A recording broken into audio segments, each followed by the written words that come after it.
ఇవాళ mining, municipal శాఖలపై సమీక్ష చేయనున్న సీఎం రేవంత్ రెడ్డి ఉదయం 11:30 కమాండ్ కంట్రోల్ సెంటర్లో సమావేశం.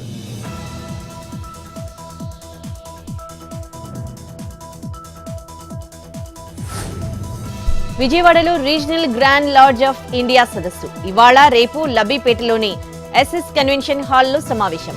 దేశం నలుమూలల నుంచి 1200 మందికి పైగా ఫ్రీ మెడిసిన్లు రాక.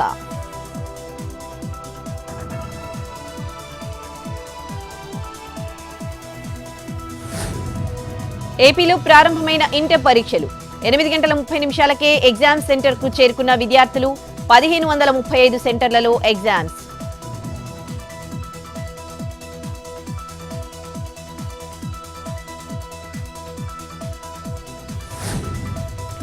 సత్యసాయి జిల్లా పోలీసులతో మాజీ ఎమ్మెల్యే ఈరన్న కుమారుడు సునీల్ కుమార్ వాగ్వాదం. హేమావతిలో సిద్ధేశ్వర స్వామి అగ్నిగుండం పూజలో పాల్గొనేందుకు వెళ్తూ ఉండగా ఘటన.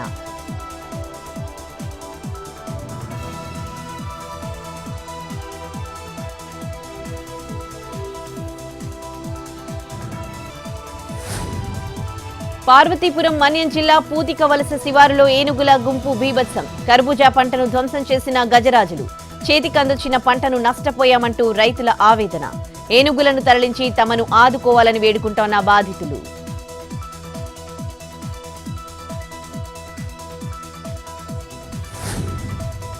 రోడ్డు రోలర్ ని అపహరించి స్క్రాప్ కు అమ్మేసిన దొంగలు. 2,19,000 రూపాయలు తీసుకుని ఉడాయింపు. బాధితుడి ఫిర్యాదుతో మహబూబాబాద్ లో కేసు నమోదు. సీసీ కెమెరాలతో రికార్డైన దృశ్యాల ఆధారంగా దర్యాప్తు.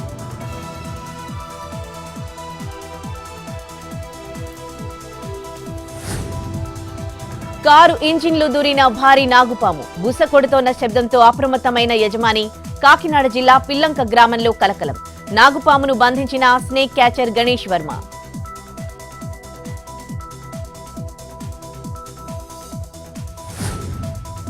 యాదగిరిగుట్టలో నేటి నుంచి లక్ష్మీ నరసింహస్వామి వార్షిక బ్రహ్మోత్సవాలు. 7న లక్ష్మీ నరసింహుడి ఎదుర్కోలు, 8న కళ్యాణోత్సవం, 9న దివ్య విమాన రథోత్సవం. ఈ నెల 11 వరకు జరగనున్న బ్రహ్మోత్సవాలు.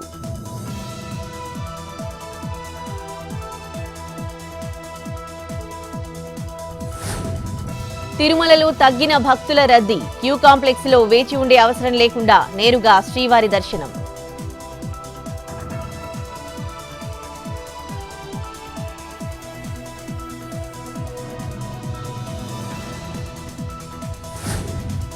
శ్రీశైలంలో నేటితో ముగియనున్న మహాశివరాత్రి బ్రహ్మోత్సవాలు. సాయంత్రం స్వామి అమ్మవార్లకు అశ్వవాహనంపై ప్రత్యేక పూజలు.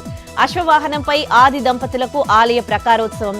రాత్రికి పుష్పోత్సవం, శయనోత్సవం, ఏకాంత సేవతో ముగియనున్న బ్రహ్మోత్సవాలు.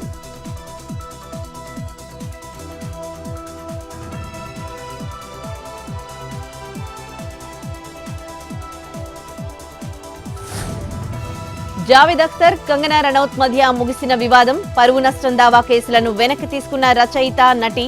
తనకు కలిగించిన అసౌకర్యానికి కంగనా క్షమాపణ చెప్పారన్న జావేద్. వివాదం ముగిసిందని సోషల్ మీడియాలో స్వయంగా షేర్ చేసిన రనౌత్.